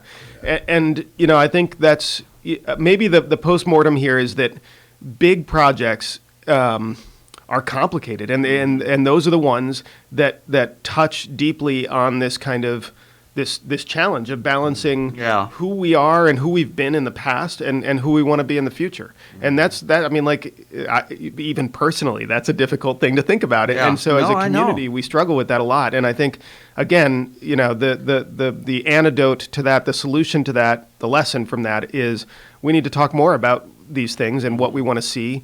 AVR is one that just, gets me every time, because that is like such a perfect example of this, on one hand, scenic, Hudson riverfront that's unparalleled in the world, really. I mean, a treasured location. Right. And so preserving it, great idea. Yeah. But then, pre-approval for 1,600 housing units that we desperately need in our community, that's a great idea too. So how do you, I mean, we are now in a place where I think the latest I think is that will proceed to a state park, and that's exciting and great, but it's a loss to not have the ability to have that additional housing as well. And so I think, we got to recognize these are all going to involve trade-offs, and to maybe point out that I don't know that I think we got to redefine what is success and failure, because AVR may have failed to live up to what we hope to see in terms of its development, but there's a success there too in protecting an important environmental spot. I get that, but back to your point, I mean, someone identified 6,000 housing needs, and we had a chance to take about 30% of that, and for whatever reason, it just got off the rails. But I'm encouraged by the fact that there's some thoughtful planning going on, not to disparage anyone in the past. But look, to me, it's encouraging that we're having this dialogue. Right, we're having this public comments. But that's what I'm saying. There's got to be a shorter threshold of time that says, you know what? If we can't figure it out in 18 months, just can the project. Right. Don't have it go on for 5 years, 8 years, 10 years. I mean, if I'm a developer, man, I'm just like chasing my tail around, and it's costing me a lot of money. A lot of money to do that. Just put a shutdown date. Say, you know what? If you can't figure it out in 18 months, have all the public hearings you want, have all the hybrid Zoom meetings you want, get all the community input you want, draw a line in the sand and say, we're done. 2 years. I don't care. Make it 2 years. Yeah. Do something that's going to say, you know what? We got to either take action on this or drop it and move on to the next project. Yeah. But I think what Tim said is important, that you got to have these discussions. Yeah, you know, I and mean, that's the most important thing. It is. And I know, Tony, it's frustrating, and I can't imagine being a developer and taking all that risk on. It surprises me that anyone does, but thankfully they do. They do, I know. And, you know, I think that itself is something that we have to appreciate and deserves some credit, that there are people, you know, a lot of them are local folks in our community choosing to take that risk, and they don't usually get much credit for it. And so I think that's something we should think about. They get chastised for it, thinking, you know, the rich are going to get richer. Yeah. And they don't care about the other folks. But that's not the case in many of these projects. Developers. There's always concern about putting people to work, taking care of the community. We just talked about the Jordan family last night ad nauseum, and the Benuras that, you know, they're making money, but they're also plowing a ton of it back into the community that need it. And affording other people opportunities that necessarily wouldn't get them to come in, like you said, on the ground level. Right. You know, I went in the Carpenters Union on the ground level, Yeah. but they offered blueprint and reading, laser thing, and I took all them. I made myself more marketable. Yeah. And that's the thing of it is, if you can get in the game. Yeah. You know, it's like Jackie Robinson. Just let me in the game, baby. I'll take care of the rest. I'll take care of the rest. Yes, that's it. Yeah. But Tim, you know, you were mentioning, I think it's important in terms of, and we appreciate so much the fact that you come on and very candid, and it's really it's really important for folks to hear this, but it demands repetition. Yeah, it does. You know what I mean? Because we have to learn this lesson, and I think some specific practical things. Right now, Kingston is going through a process to update its zoning code. If you are at all concerned about any of these things, you have to be involved in that process. Yes, right. You have to make your voice known, because you don't have, you know, this may be a little too strongly worded, but I don't see it as responsible for people to start throwing hand grenades at projects later when they didn't involve themselves and inform themselves when the decisions were being made. Right. And so that's one of the problems, is we got to recognize that there's a chance now in Kingston specifically to be involved in this discussion. Now's the time to do it. So. Yeah, no, thank you for reminding me about that, because I knew about it, and one of the folks, we started a new group called Ulster Strong in Kingston, and pretty much a group of business folks, concerned business folks, that projects that need endorsing get endorsed, and we do our homework, and we're not endorsing every project that just rolls in, but these are projects, and the rezoning issue is on our radar, quite frankly. So our website is ulsterstrong.com, very simple. That is good. And it's a concerned group for smart growth Yeah. and an appropriate growth, not anything, anywhere, anytime. Right. You know, and I was on the zoning board of Kingston. I was on the community development board. So I, you know, understand that, you know, this is what you need. You got to discuss the issues, and sometimes they were heated. Yeah. You know what I mean? Inevitable. But, you know, we have to, as a people group, sit down and talk about it and deal with the reality of just the human side. We need housing. Totally. You need housing for people to live. Yeah. That's one where I think, you know, Tony, if there's a project that deserves just kind of like a look, if we can't get our act together in 18 months, it should just go forward. I mean, like, we need the housing, and if we keep, pulling the plug, we're going to just keep having the same We got to problem. go to break. Yeah. You're welcome to hang around a little bit, or if you got to, put that fancy suit to work. Got to put it to work, baby. Lawrence, take it away.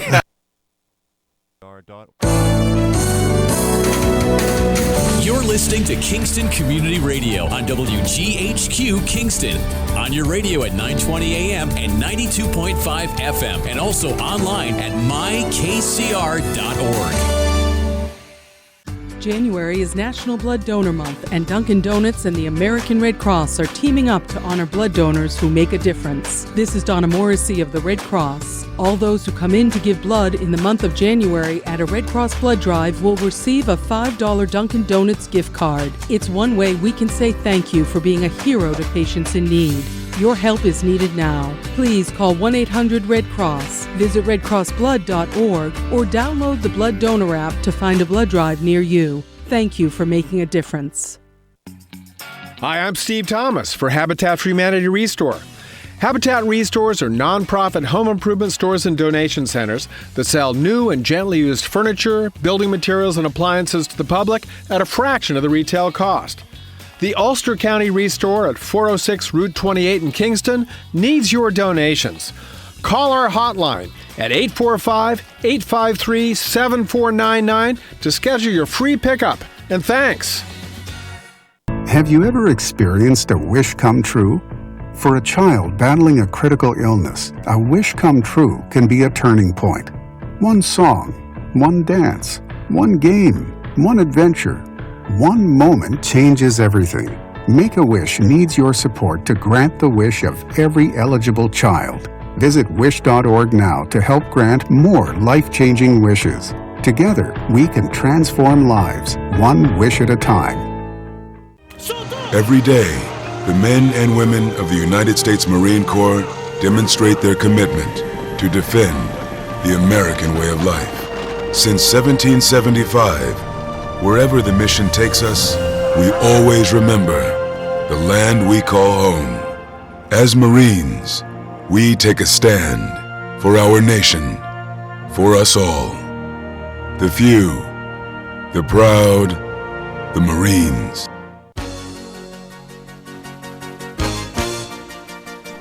Hi, my name is Jackie Levezzo. I'm from Lake Katrine, and I support Kingston Community Radio because it is an invaluable resource to the community and its residents. This programming is brought to you by the Friends of Kevin Cahill.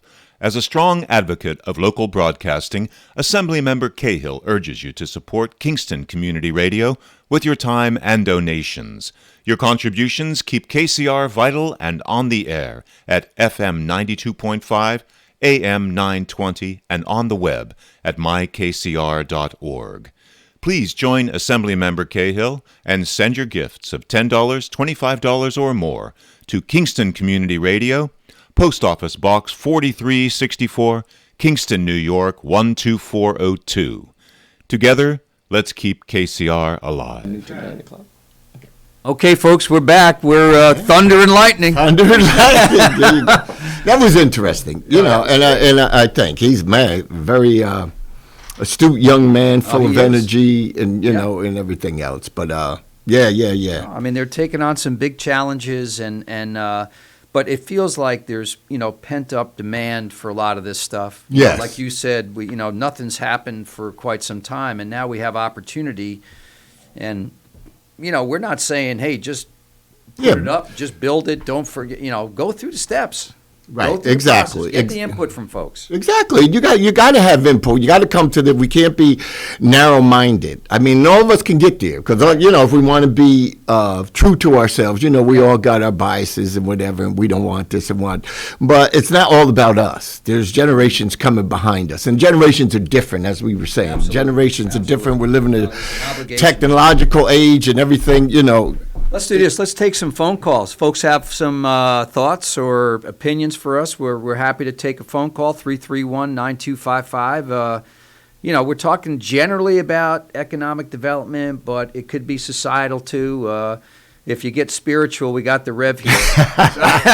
We don't want to hear about your bunions or anything like that. Yeah. Call us up if you got something. Right. You got something great to talk about. We'd love to hear from you. Yeah. Give us a call, 331-9255. Express your opinions. This is community radio, and Lawrence is there ready to take your call. But again, we don't. As he's saying, if you have bunions, that's medical. I have a physician I can refer you that's to. Medical. That's medical Monday. You might want to save that for Dr. Ed Alio or Dr. Stamper. Yeah, this is community stuff, and we chatted earlier about our experience last night at the public hearing for the Kingstonian, and good cross-section of the community showed up there, and folks expressed their general support for it. I mean, there was a couple folks that were on somebody's payroll that expressed negative, and I think they come from parts unknown, like WWF, like the old wrestling guys, Bruno Sammartino. WWF's still around. It's now the WWE, I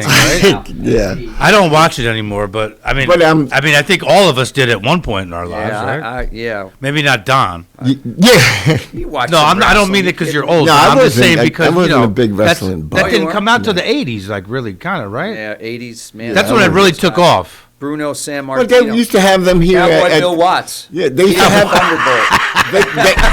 they used to have them here at the Midtown Center. My dad used to take me to Brazil. That guy was like about 6'8". Yeah, my dad used to take me to the Andre Hudson the Giant. I remember he was down here at the Midtown and stuff like that. But we got to be realistic. I think the winds of change are blowing. And you got change is inevitable. Look at the cavemen. They was in the caves. Now we ain't caves. Right, exactly. But the winds of change are coming out. People are always fearful of change. Change is inevitable. Yeah, it's going to happen. Look what at Sam Cooke said, man. Yeah. Sam Cooke. I love Sam Cooke. The singer Sam Cooke. Yeah. Ooh, man. The change is coming, song. and embrace it, and come to the table, express your concerns, express the negatives, the positives, or whatever. Societies have always grown because people were willing to come and express. And like I said, with these years of, the COVID and everybody in the house, everybody got cabin fever and all types of other fevers, stuff like that. It's time to come together as a community and start talking about these things, and put the safeguards in. Like you said, when that's not going to throw the door open for every idea and everything that, people got whims because people got, it's ideas. Same way with me in the church, okay? Everybody got ideas. Now, I listen, but, we got to know where we're going and what is the reality of what we can do and what we can't do, and the same thing. Where is your church again? Barbarossa, 119 Barbarossa Lane, right down there from the SBCA. Okay. Yeah, great. Nice place, Great. Yeah, absolutely. I mean, it's you're a congregation. There's certainly room for opinions and dialogue and discussion. But as a whole, right, you got to go in a direction together. Right, exactly. I mean, as communities, we have to, and everything else. We got to go together as a people, and sometimes we got to look at the reality. Listen, we're the ones that polarize ourselves. Yeah. So let's get out of this polarization thing that we got going on, and then interact with one another and talk to one another. That's one of the things about like the pedestrian plaza I was talking about last night.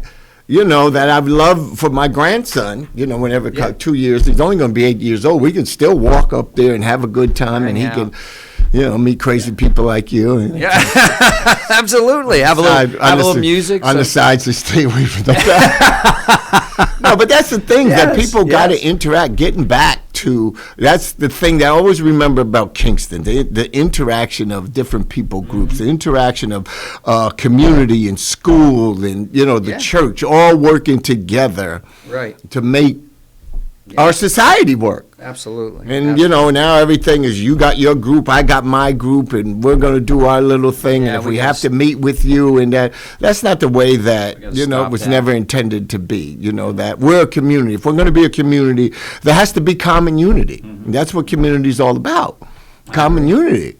And that's what I always fight for. That's what I try to live for. That's why I instill in my children. Yeah. And, That's the right approach. I mean, I think the pandemic has set us back with some of that stuff and maybe made these divides a little bit more because everyone kind of focusing on, appropriately, on their own situation, their own health and what's going on. And folks can't mix as freely as they used to do, So, hopefully, as we go into 22, this thing is going to calm down a little bit and allow folks to get back to some abnormalcy, the new abnormal. Yeah, but I'm really encouraged about this new year and things that are going to happen. And I could just hear the excitement in people's voices about change. It's inevitable. You need optimism, man. You need to look forward to stuff in life, don't you? Yes, always. I mean, if you're not looking forward to something, I don't care what it is, a visit from somebody, a vacation, a new job that you might be starting. If we don't have a positive attitude about, I'm looking forward to XYZ, whatever your XYZ is. Right. I guess you got to. Then I don't know, man. I mean, that's, everyone, we all got to look forward to stuff. Yeah. And like people, like you were saying, earlier about, we're a country of immigrants. Yeah. And people are looking for a better way, a better place. And, you came here, they worked hard, and they, developed, how many of your family are first-time college students because your families worked hard every day, got up, went through the grind, only for you to go to college, and then the generations behind. It's the same exact thing. I think we have lost that grit as far as the people that you got to push through. Everything. Everybody wants a handout now. I'm never, I'm about giving people a hand up. And that's the thing. And biblically, even Jesus, he lifted people up. It didn't matter where they were or what malfunction that they were going through.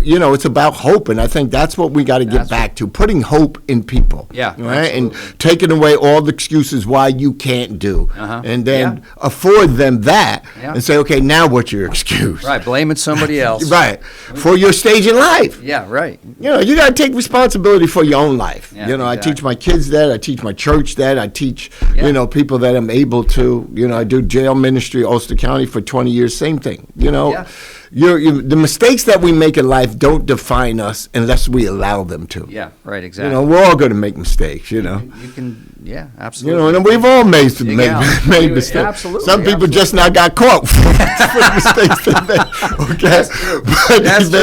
That's true, man. They made mistakes. So, if you have an opinion about any of this, give us a call. 331. Give us a call. 331-9255. We'd love to hear from you. Lawrence is at the microphone, ready to take your call and express your opinion about whatever you want.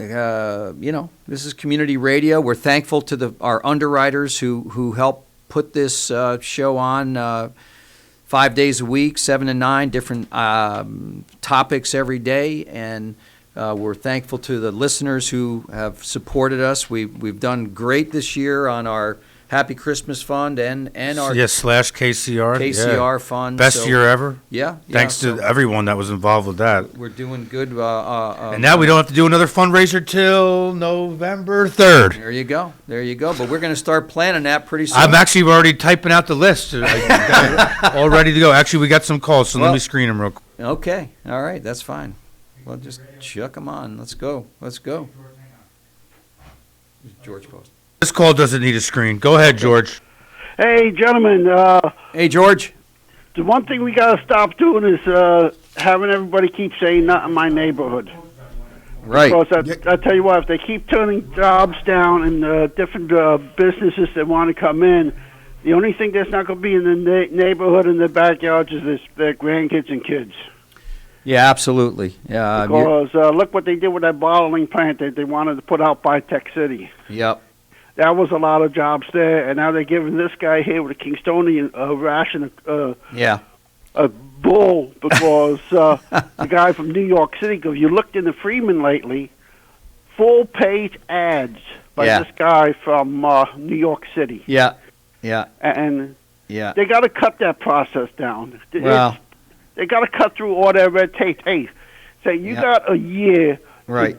Do what you want to do to have your meetings, have your different inspections or whatever they want to do. And, hey, 5-10 years, that's a lifetime anymore. Yeah, it is. Very true. George, listen, we got to go. We thank you for your comments, your support, your involvement. We actually got another caller. Okay. They actually started coming in, but George, it's not that we don't want to talk to you. Oh, yeah, no, but we know that you're going to call back tomorrow, so just call us tomorrow. Another great show today, Tony and stuff. And thanks. I'll keep we'll be in touch. Listening. Yes, sir. Thank you. All right. Harry, you there? Yes, how are we doing, guys? All right, morning, Harry. Harry Waltman, how are you? Great seeing you both last night. Yep. Thanks. Thanks, Harry. What's going on, Harry? What thoughts you got for us? Well, I got to tell you, Reverend Mapes nailed it last night. He knocked it out of the ballpark. And the only thing I'm disappointed is he didn't do the mic drop. Funny guy. Yeah, they told you couldn't touch the mic. Yeah,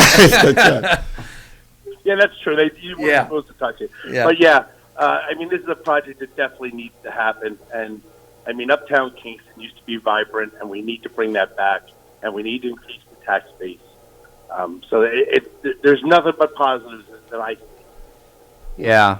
I think the folks that are against it now are just kind of like last desperation of, whatever, throw some legal mumbo jumbo out there. And, it's to me, the Common Council has got to vote on one thing, and that's, I think, was said many times last night. It's the Fair Street extension, not the worthiness of the project, not the pilot, all that stuff has been voted on ad nauseum. So yes, exactly. Let's get to it, man. Well, gentlemen, I wish you both a great day, thanks. and we'll hopefully get together soon. Thanks, Harry. Thank you. Good seeing you. Good seeing you last night, Harry. Take care, man. We'll be in touch. So we should have taken Harry's phone call first, and then we should have taken George second. Why? Well, they both called at the same time. Okay. All right. That's okay. That's good. Right. That's good. We got them. We got them both in. Anyone I else? haven't seen Harry. Actually, I haven't heard or saw Harry since the Happy Christmas Fund, so it's good to hear from him. He's doing great. We saw him last night, got up there and supported. He's retired, but I think he's working. Yeah. So that's what everybody does. That doesn't speak well for the KPD pensions. Yeah, I tried to get him in the studio this morning. He says, "No, I'm on the job." I said, "Okay, well, that's good. We appreciate that." So, but give us a call, 331-9255. You have something to share or thought about,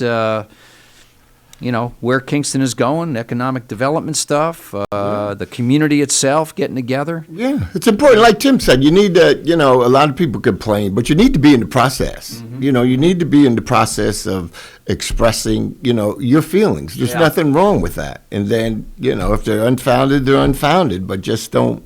Yeah. Just don't scream and holler about, something. People complain about the schooling system, but you never go to the school board meeting. Show up at a school board meeting. Yeah, exactly. You got to be proactive about, things that you want change in.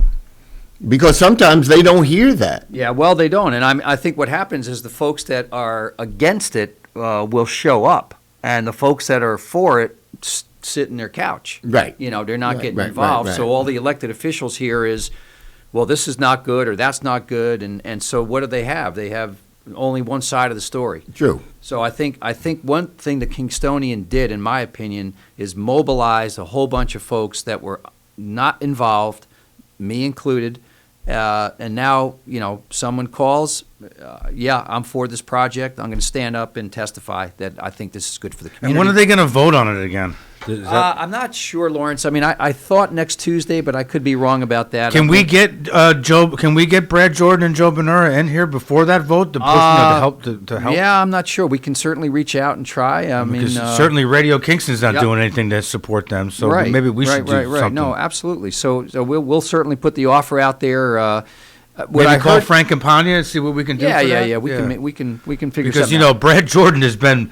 He's one of the reasons why we're still on the air here. Yeah. I mean, every time we ask him for money, or we ask Herzog's or Kingston Plaza, they're the first ones to send a check. And how many people last night, Rev, said that? Yes. I mean, Brad is zillions. He likes to.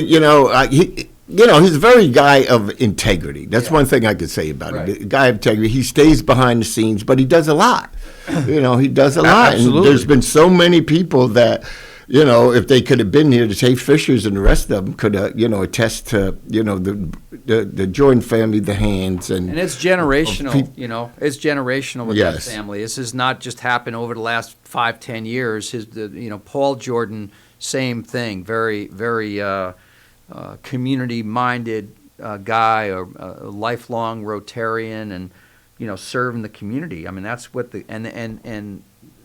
kids picked that up. And the jobs, too. Look how many, not just his giving, but how many jobs he's given to, people. Man. It's a multiplier. Generations of people that have worked down there at Herzog's Brothers. And, Absolutely. My son DJ, he was down there for a little, but, so he got Palmolive hands, so You don't like that, trying to get him work. Calluses.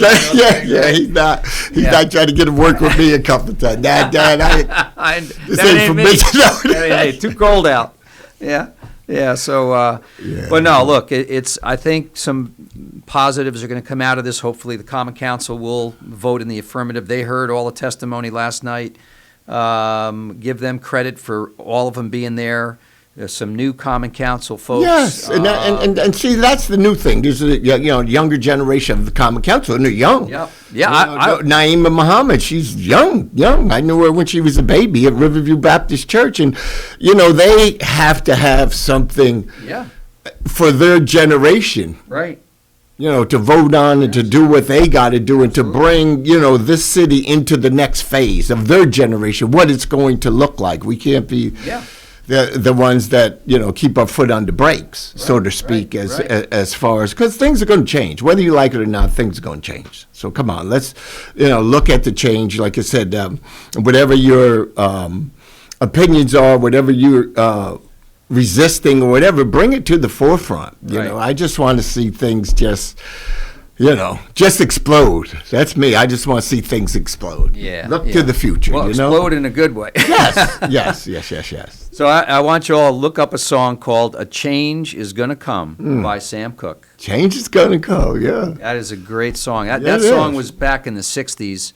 And I have to say, speaking about the '60s, I just watched. That was the year you graduated high school? No. 72, but that's close. Oh, that was the year I was born. I know. Damn. I know. So I was watching rather. I think it was on not on Showtime about the history of Motown and Hitsville. It's called History of Motown. That was so good. I'm not kidding you. And listening to all those groups, primarily all black groups, but the music was unbelievable. The stories, the background, Barry Gordy, Stevie Wonder. Is it like doo-wop or is it? No. It started in gospel / Sam Cooke. Jazz. Sam Cooke is amazing. That guy, amazing guy. So a change is going to come. Maybe we'll lead your next show off with the instrumental from that show. I'm going to look for the CD. I would love It's probably somewhere in the WGHQ archives. I'll have to dig it up. Yeah, we haven't done that ever. Right next to the Casey Kasem Top Top 40. Song, Can we do that, Lawrence? Can we intro a song occasionally? I mean, we do have we are a radio station. We do have the equipment for that. You're a DJ. You've been doing we're very sophisticated here at KCR. We're, when we built this new studio, we weren't messing around. Yeah, next time we have the Rev on, we're gonna, we got to figure out, your next assignment, Val Dwyer, and what's happening there. But you're always a part of this family, as far as I'm concerned. Yeah, but I mean, if you're going to live in a community, you got to be community minded. Right. You got to be community minded. You got to be where things are happening and put input and have bring other people to the table. As a pastor, I can't do it all. So you get people, you delegate. And you don't micromanage. You give them the parameters of what it's supposed to be and allow them to grow into what their giftings are, their callings, or whatever it's going to be. And it's the same way in a society. You just got to get people, and let them do what they're going to do. It might not look like the way you're going to do it, or it might not be the way that you planned it out, but it's going to get done. Yeah. And I see that happening, Yeah, like you feel that movement coming, right? And that's what it's all about. And everybody has a successor. Biblically, everybody has. Moses had Joshua.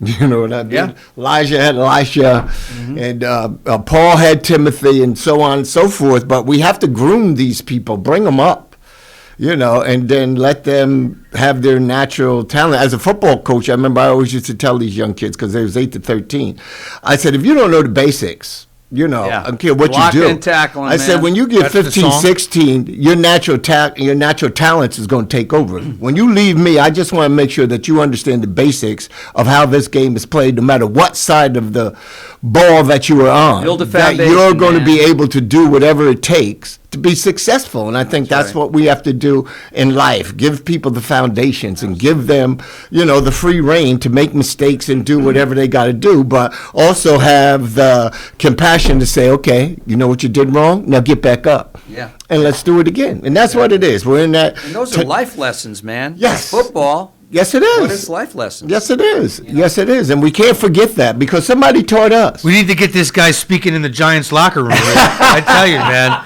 it might make a big difference. Only if I could wear my cowboy uniform. I forgot about that. I forgot about that most important part. Guy Greco, you and Guy Greco are cowboy fans. Yeah, but me and Guy Greco. Let's make sure we don't have them co-hosting. Me and Guy Greco went to Catholic school together. You did? Yeah, man. So many of my friends. That's why, like I said, I love this city. I love Kingston, man. I got so many, lifetime friends. Look, you're a blessing to us. You're a blessing. Well, I try to be. You know what I mean? Because I try to be. That's what I was taught as a kid. Blessing us. So we all walk the earth together, man. I mean, yes. Some of us think we're walking different paths, but we're really on the same path, aren't we? Yes, we are. So everybody keep doing the right thing out there and help folks that need some help, and like the Rev says, hand up, not a handout. Right. You know what I mean? Exactly. Because people don't learn. Right. If you keep handing out. Exactly. You just they don't. And I like to say, go do a random act of kindness for somebody. It's going to make you feel good. It's going to make you feel good. It can be as simple as buying a person in back here at Stewart's a cup of coffee. Anything. So anything. You're not buying $70 worth of gas. You're okay. Headed up to that level. I'm headed that way. Yeah, but that's good. Yeah, so, Lawrence, thank you. Good show today. And, a lot of good things going on, a lot of positiveness. Catch the feeling of being positive, man. Yes. Yes. It's so easy to be negative. Yeah. It's so easy to be negative, but, get on that stream, do your little part. Yeah. If everybody starts doing their little part, everybody's busy, you got family, you can all make some excuses for stuff, but just do something, I read something. It'll make you feel better, too. It'll make you feel better, and, look, because you can feel negative, you can dwell on negativity, or you can create a culture of caring. Go out and create a culture of caring. Yeah. You know what I mean? Yeah. And that's in economic development. That all comes to after that. If we're caring about each other and feeling pretty good about what's going on, I understand that there's issues and problems and negativity and bad things happening. I get that. But you know what? We got to fight against it. Yeah. But there's more, I'm always a firm believer there's more good than there is bad. Absolutely. There's more good people than there are bad people. Yeah. But there's sideliners, too. We got to get folks off the That's sideline. right. Get off the bench. Coach says. Be an upstander, not a bystander. Put me in, Coach. I'm ready to play. Yeah. Right. All right, Lawrence, thank you very much. Everybody have a great weekend. Yeah. Be well. Everybody take care. We'll be back tomorrow with Dan and Fran. Have a good day.